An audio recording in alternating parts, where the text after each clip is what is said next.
don't see any kind of representation of the community. If anything, I see a sign that says celebrating over 100 years of child protection. That, for me as an Indigenous person, is a problem. And I think those kinds of things is where we need our leadership to be part of those conversations, in not a patronizing way, in not an ex officio way, in not an advisory way, but part of the conversation.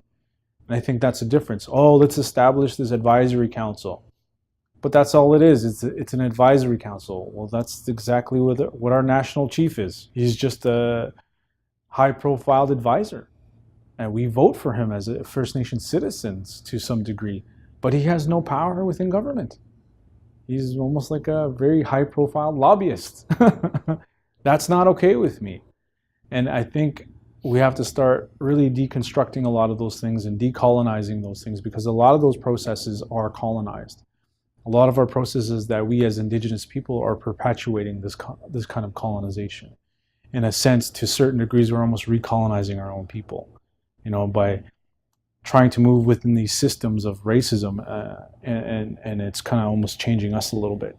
And so we have to be careful of those kind of proxy roles that we assume in terms of power and privilege, to really understand what the source is. What is the source for me as an Indigenous person? Well, that's my bundle.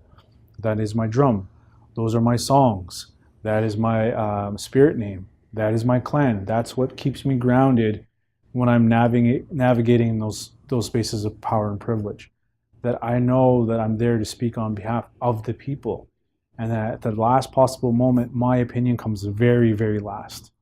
And that's our concept of leadership, is that the community is on the weight of our shoulders. And thinking about modern education and how it applies to the traditional teachings and teachings I've received from our people, and things I've read from amazing academics and leadership. I mean, our leaders, just their frame of thinking. And one of the things that comes and always resonates with me is, yes, we understand we're not a collective, and we like being unique in terms of nationhood, but we understand, and what I've seen in terms of literature and readings I've read and speeches and workshops I've been to, is that our people need to come together.